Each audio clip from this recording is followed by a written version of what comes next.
मेरी जमी अफसोस नहीं, जो तेरे लिए 100 दर्द सहे। महफूज रहे तेरी आन सदा, चाहे जान मेरी ये रहे ना रहे। ओ वतना में मेरे वतना में तेरा मेरा प्यार निराला था। भारत माता की प्रथम पंक्ति मेरे बंदों की है, उनमें आवाज नहीं है। भारत माता की ये जो संत है ना, शोभायमान है मंच के ऊपर, ईश्वर का जय घोष और भारत माता की जय, इनकी यही दो कमजोरियां हैं। ये आजीवन बिना भोजन के भी रह सकते हैं, लेकिन प्रभु भक्ति के बगैर, माँ भारती की जयकार के बगैर नहीं रह सकते। इस बारी इनके जो कहते हैं, जिनके श्रवण समुद्र समाना, जिनके कान इतने बड़े कुछ भी सुन सकते हैं, तो इनके भी श्रवण समुद्र के समान है। मैं चाहूंगा कि एक बारी जय घोष ऐसा हो जाए, महाराज श्री याद रखें कि गुरुग्राम के लोगों की आवाज में बुलंदी है। भारत माता की बहुत सुंदर मंचासी। मैं तो कहूंगा आज ये संत समागम है, क्योंकि मुझे नहीं मालूम था सूची के अंदर। मैं देखा एक संत महाराज, दूसरे संत पुरुष, तीसरे साधु, एक साधु संत ऋषि मुनि योगी तपस्वी महात्मा महापुरुष ज्ञानी फकीर सब आए हुए हैं। इससे बढ़िया अवसर क्या मिल सकता है। बात कर रहे थे पंजाबियत की। कहते हैं पंजाबियत, रूहानियत और इंसानियत तीनों शब्द के अभिप्राय एक ही हैं। जो सच्चा पंजाबी होगा उसके अंदर रूहानियत का मतलब है अध्यात्म, स्पिरिचुअलिज्म। जो पंजाबियत जिसमें है उसमें इंसानियत है, उसमें अध्यात्म भी है, रूहानियत भी है। तो इस प्रकार की जब हम चर्चा कर रहे थे, अभी 2 दिन पहले भी हमने विभाजन विभीषिका का एक कार्यक्रम किया था गुरुग्राम के अंदर। महाराज श्री विभाजन विभीषिका के ऊपर जब कार्यक्रम किया तो उसमें लगभग उस सभागार की क्षमता थी लगभग 400 और 100 से अधिक लोग जमीन पर बैठे थे, सीढ़ियों में बैठे थे, क्योंकि जो विभाजन का दर्द है वो हमारे पूर्वजों ने देखा है। जिन बच्चों ने विभाजन के दर्द, मैं तो कहूंगा दूसरा महाभारत था, बहुत से विभाजन हुए विश्व के अंदर, लेकिन इस प्रकार की त्रासदी कभी भी भूतकाल में नहीं हुई। इसकी पुनरावृत्ति भविष्य में ना हो, इस संकल्प को लेके हम प्रयास कर रहे हैं कि आज का युवा कुछ परिवर्तित हो, उस दर्द को समझे। इजराइल का उदाहरण एक ज्वलंत उदाहरण है। उन्होंने अपने बुजुर्गों के दर्द को समझा और उनकी याद में कहते हैं कि जब कभी कोई भूतकाल को भूलता है तो उसका भविष्य अंधकार में होता है। ये युवाओं के लिए संदेश है। विभीषिका का अर्थ क्या है? विभीषिका का अर्थ है त्रासदी, भयावह, डरावना। जो बर्बरता उस समय कुछ एक स्वार्थी नेताओं के कारण, चाहे वो कांग्रेस हो चाहे वो मुस्लिम लीग हो, मुझे नाम लेने में कोई संकोच नहीं है, उनके उस निर्णय की खातिर हमारे लाखों लोग शहीद हो गए बिना किसी कारण के। घर आबाद था, घर में खुशहाली थी, खेत खलिहान थे, व्यापार था, नौकरी पेशे में भी थे, खुशी के माहौल था, और उस वातावरण में रात में एक ऐसा ग्रहण लगा कि कहने लगे आज विभाजन होने जा रहा है। वो काली रात और काला दिवस भविष्य के अंदर कभी भी समाज भूलेगा नहीं, जब बिना किसी सामान को लिए कुछ एक माताएं, कुछ एक बेटियां, कुछ एक बहनें दुख पान करते हुए बच्चों को अपनी गोदी में लेकर के जब हमारे उत्तर भारत की ओर आई, उनके साथ क्या स्थिति गुजरी होगी। बड़ा अफसोस होता है कि बड़े हल्के से लिया गया। धन्य है देश के प्रधानमंत्री नरेंद्र मोदी जी, जिन्होंने विभाजन विभीषिका की घोषणा की। 15 अगस्त 2021 को लाल किला की प्राचीर से घोषणा कर दी कि हर वर्ष 14 अगस्त को विभाजन विभीषिका स्मृति दिवस आयोजित किया जाएगा हर जिला में।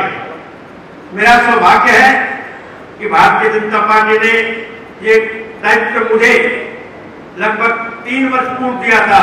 22 में 23 में मनीष ग्रोवर जी हमारे पूर्व मंत्री अभी यहीं से चले गए हैं सरासर दर्शन करने के लिए। हम दोनों ने मिलकर के पूरे 22 जिलों के अंदर जो संगोष्ठी की, जो हमने आयोजन किए, उससे हमारे आज के पंजाबी युवा के अंदर कुछ जागृति आई। उस जागृति को लाने के लिए कुछ बड़ों को अपने अनुभव साझा करने पड़ेंगे। मुझे याद है 2 वर्ष पूर्व श्रीमान ओम प्रकाश धनखड़ जी हमारे भारतीय जनता पार्टी के उस समय प्रदेश अध्यक्ष थे। उन्होंने बोला, सीकर जी आप गुरुग्राम वासी हो, आपके यहाँ बहुत से बुजुर्ग हैं जिन्होंने उस दर्द को देखा है, उस दर्द को सहा है, आप उनके साक्षात्कार लो। मैंने हमारे केंद्रीय सनातन सभा है, उसके हमारे पदाधिकारी भी यहाँ पर बैठे हैं, उन्होंने भी वो काम पहले किया हुआ था। उन्होंने एक पुस्तक बनाई थी, उसमें 50 से 55 हमारे बुजुर्गों की, जिनकी आयु 85 साल से ऊपर थी, उनके अनुभव उस पत्रिका के अंदर लिखे गए थे। मैंने उसी को पुनरावृत्ति की, उसी को दोबारा वही एफर्ट्स किए और प्रतिदिन निरंतर 1.5 महीने तक 20 अखबारों में उनके साक्षात्कार पब्लिश होते थे। और उसके बाद उनके साक्षात की जो एक पुस्तक बनाई गई, उस पुस्तक का विमोचन श्रीमान मनोहर लाल खट्टर जी, जो उस समय हमारे मुख्यमंत्री थे, आज केंद्र में मंत्री हैं, उनके कर कमलों द्वारा वो दर्द भरी दास्तान, जिसमें पीड़ा थी, जिसमें दर्द था, जिसमें रोना था, जिसमें आहत थी, उस पुस्तक का विमोचन श्रीमान मनोहर लाल जी ने किया। और मेरे मित्र हैं जो फिल्म अकेडमी चलाते हैं, बहुत सारे वरिष्ठ हीरो जो है हमारी फिल्म इंडस्ट्री के, बॉलीवुड के, हॉलीवुड के, वो उनके शिष्य हैं। मैंने वो पुस्तक उनको दी, उन्होंने उस पुस्तक से कुछ एक्सट्रैक्ट निकाले, कुछ शब्द निकाले, दर्द भरी दास्तान निकाली और उसके आधार के ऊपर उन्होंने 1 घंटे का एक नाटक तैयार किया। आज से 2 वर्ष पूर्व उस नाटक की प्रस्तुति गुरुग्राम के अंदर एप्पल हाउस ऑडिटोरियम के अंदर जब दिखाई गई, तो उस कार्यक्रम के अंदर मैंने श्रीमान ओम प्रकाश धनखड़ जी को आमंत्रित किया, श्रीमान मनीष ग्रोवर जो हमारे रोहतक से मंत्री रह चुके हैं, उन्हें आमंत्रित किया, श्री विनोद मेहरा जी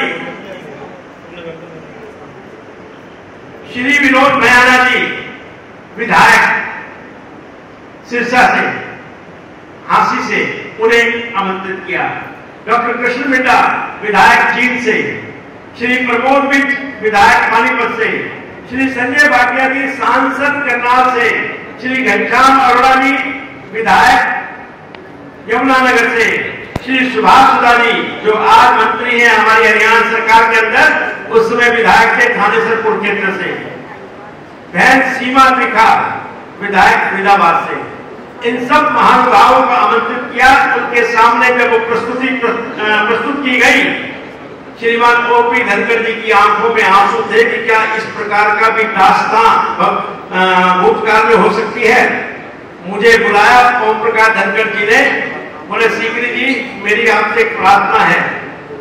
मैं सोच के आया था कुछ बोलूंगा, लेकिन ये भयावह दृश्य देखने के बाद मेरी आंखों के अंदर अश्रुधारा है और मेरे रोंगटे खड़े हो चुके हैं, मैं नहीं बोल पाऊंगा।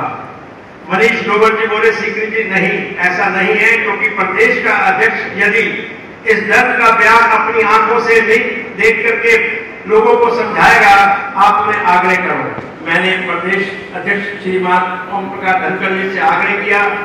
उन्होंने 15 मिनट के वक्तव्य के अंदर जो अश्रुधारा की थोड़ी बहुत कसर रह गई थी, वो भी पूरी कर दी।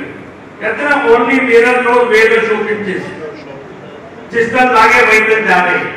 वो दर्द भरी दास्तान का कारण क्या था?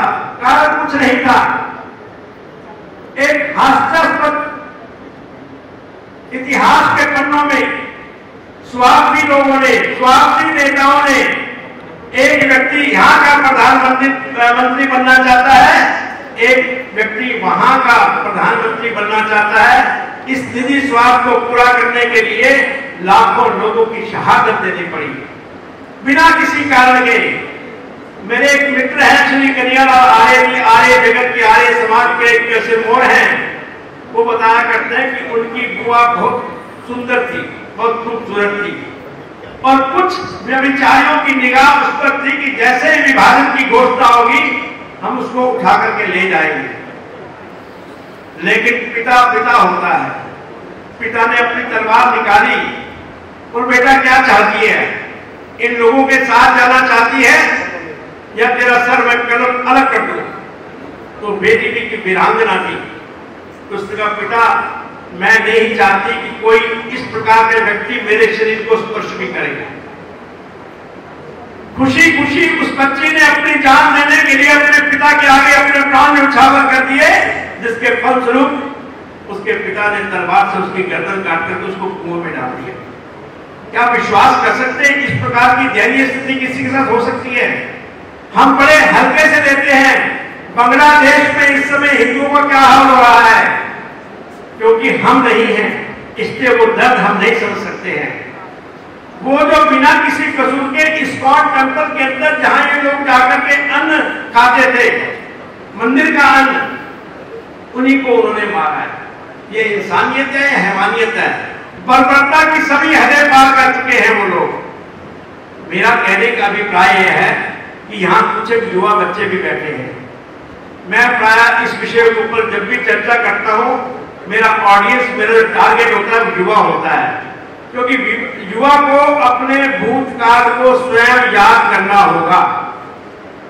यदि उसने भूतकाल को भुला दिया तो उसका भविष्य कभी भी उज्जवल नहीं हो सकता, क्योंकि भारत के ना जाने कितने विभाजन हो चुके हैं। अखंड भारत शब्द कितना सुंदर है, जिसको कोई खंडित ना कर सके, लेकिन वो अखंड भारत भी खंडित हुआ। नेपाल से हुआ, भूटान से हुआ, बर्मा से हुआ, म्यांमार से हुआ, पाकिस्तान से हुआ, बांग्लादेश से हुआ, तिब्बत से हुआ, कहां से नहीं हुआ? श्रीलंका से हुआ। और इन लोगों ने ये जो षड्यंत्र रचा था, ये आपकी सूचना के लिए लाहौर के अंदर रचा था। लाहौर की धरती भी रो के पुराती थी जब विभाजन हो गया कि हिंदू भाइयों मुझे यहां छोड़ के क्यों चले गए। ननकाना साहब भी रोका होगा कि नानक की सभी ज्ञान की धाराएं तो चली गई, लेकिन मुझे यहां क्यों छोड़ के चले गए। वो रावी नदी जिस तक पे ये निर्णय हुए, जहां ये षड्यंत्र रचे गए, वो रावी नदी भी रोई होगी। कहने का अभिप्राय यह है कि जीवन में व्यक्ति को कभी भी स्वार्थी नहीं बनना चाहिए। सत्ता कोई बुरा शब्द नहीं है, सत्ता लोलुपता बहुत बुरा शब्द है। सत्ता की लोलुपता के लिए घरों के अंदर विभाजन करना, बाउंड्री के अंदर विभाजन करना, पृथ्वी के अंदर विभाजन करना और दिलों का विभाजन करना, आत्माओं का विभाजन करना, नदियों का। कहां गई सिंधु नदी? सिंधु नदी की सभ्यता कहां गई? वो सिंधु घाटी की सभ्यता कहां गई? सब भुला दिया। कहते हैं man has a short memory. व्यक्ति की स्मरण शक्ति बहुत क्षण भर के लिए होती है, वो जल्दी भूल जाता है। इसलिए हर वर्ष विभाजन विभीषिका स्मृति दिवस को मनाया जाता है। इस विषय पे वैसे तो मुझे राजेश खुराना जी ने कहा था कि मैंने बोलना है, तो क्योंकि मुझे लगता है स्वामी जी भी आने वाले हैं और इस पे आगे की चर्चा मैं अवश्य करूंगा जब मन से मुझे आज्ञा मिलेगी। लेकिन फिलहाल मैं इतना कहना चाहता हूं कि जितने भी यहाँ पर लोग बैठे हैं, आधे से ज्यादा तो मेरे गुड़गांव के लोग हैं जिन्होंने इस विषय के ऊपर मुझे कई बार सुना होगा, लेकिन जिन लोगों ने पहले नहीं सुना, इसकी दर्द भरी दास्तां और भी आगे मैं गाऊंगा। आपने गीता मनीषी महाराज श्री ज्ञानानंद जी के मुखारबिंद से लाखों बार गीता के महायज्ञ महाज्ञान की धारा अमृत वर्षा सुनी, लेकिन आज उनके मुखारबिंद से ये जो विभाजन की विभीषिका है, इसका भी हम ज्ञान प्राप्त करेंगे। इन्हीं शब्दों के साथ मैं अपनी वाणी को विश्राम देता हूँ और मैं विशेषकर एक तो पंजाबियत की बात करता हूँ और दूसरी बात एकता, राष्ट्र एकता। हमारा धर्म जो मर्जी है, लेकिन हमारा एक धर्म है सबका, वो है राष्ट्र धर्म। भारत सर्वोपरि, राष्ट्र सर्वोपरि। इस भावना के साथ भारत माता की, भारत माता की।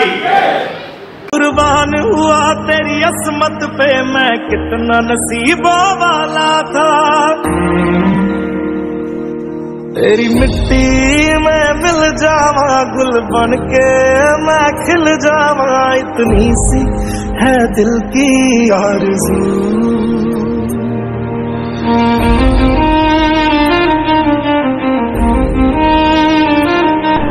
नया हिंदुस्तान है, हिंदुस्तान भर में घुसेगा भी और मारेगा भी। हमें लड़ जाना है लहू में एक चिंगारी, जिद से जुनू तक है जाना, हर कतरा बोल रहा।